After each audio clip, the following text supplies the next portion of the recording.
Hello guys, welcome back to my YouTube channel TvSpoot.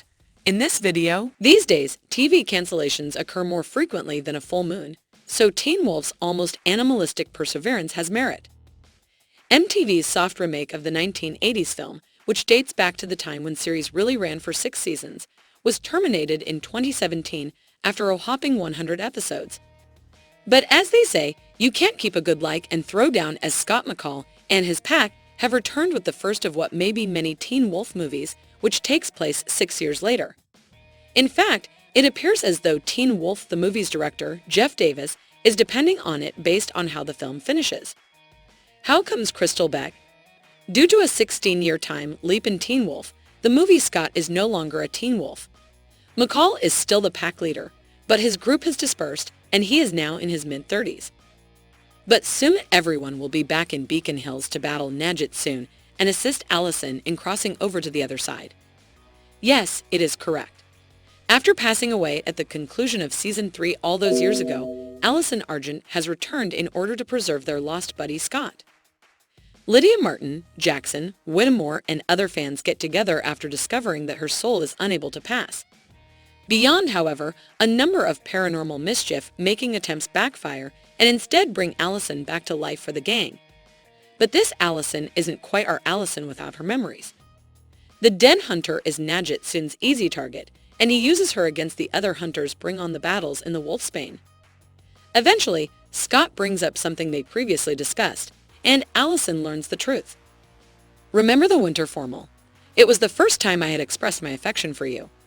Now, even if her memories are still a little hazy, Allison quits wanting to murder Scott and begins to trust him instead. How is Nadjitun doing? Scott's pack is being held captive by Nadjitun for the most of the film in a shadow dimension that just so happens to be located next to Beacon Hills High School Stadium. Derek Daddy Hale and his son Ellie are among those detained. That is, until he is thrown into the stadium during a lacrosse game by Nadjit Sun. It's a major horrible act, but happily manages to flee the game in time to inform Scott of what is happening to his father and the others. Adrian R. Harris, the unpleasant chemistry instructor nearby, has returned to capitalize on the otherworldly mayhem for his own evil ends.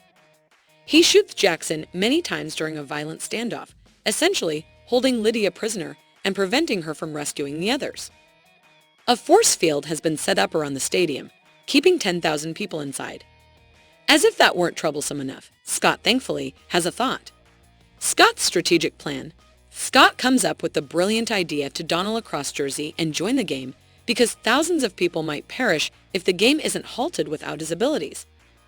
The game may end in sudden death, extending the player's time on the field.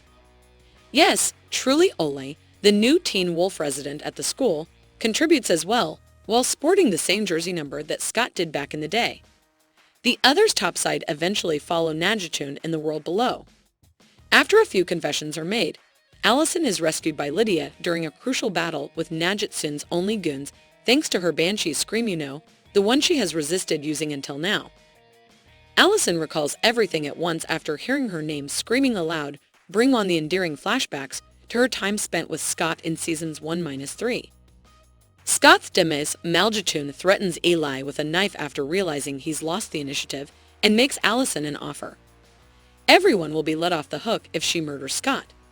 We think it's a little bit petty, but Allison concurs, stabbing her ex 3 times in the heart. However, it's all a deception psych. Since Scott's internal foxfire causes the arrows to disappear, the conflict then resumes as Allison fires an arrow into Nadjit Sun's head.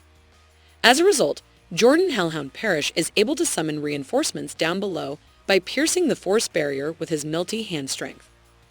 Billy assists in releasing Durek and the other people that have been imprisoned for so long. Scott then assists father and son as they battle Nadjitun together. But wait, there's more. In the Teen Wolf movie, Who Perishes, Nadjitun captures the wolves and keeps them each contained in a distinct color-coded space. Yes, the conflict is still ongoing, but at least it has moved. The illusion is quickly exposed, though, due to a perfectly timed wolf howl that synchronizes everyone. Once more, Harris is holding Nadjitun down back in the shadow world and is prepared to put an end to him for good. But Derek steps in, giving his life to put a stop to this struggle, since he isn't strong enough to do it alone. He tells Scott that Lee is now a member of his pack, and at that moment, both Derek and the cruel Riddle guy burst into flames. In this movie, Derek comes close to passing away several times, but this time he is certainly dead, nearly certain about it. Even a monument has been established in his honor. What happens in Scott's story? Scott introduces Derek's duty as the Alpha by describing their first encounter. Derek Hale was the first to inform me that you are not automatically given the family into which you are born. You end up with the family you find after that. Sheriff Noah Stalinsky hands Lee the keys to his son's Jeep and makes a touching speech on perseverance, saying, all you have to do is keep it going. Simply keep going, and he'll keep it going. But first, Teen Wolf brings us full circle by giving Scott and Allison a happy ending in which they reconcile and start a new life together.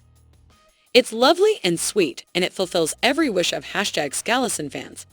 However, there's still more how Teen Wolf prepares for a sequel. When you believe Teen Wolf, the movie has hauled its final howl. Adrian Harris is seen being arrested in the dead of night.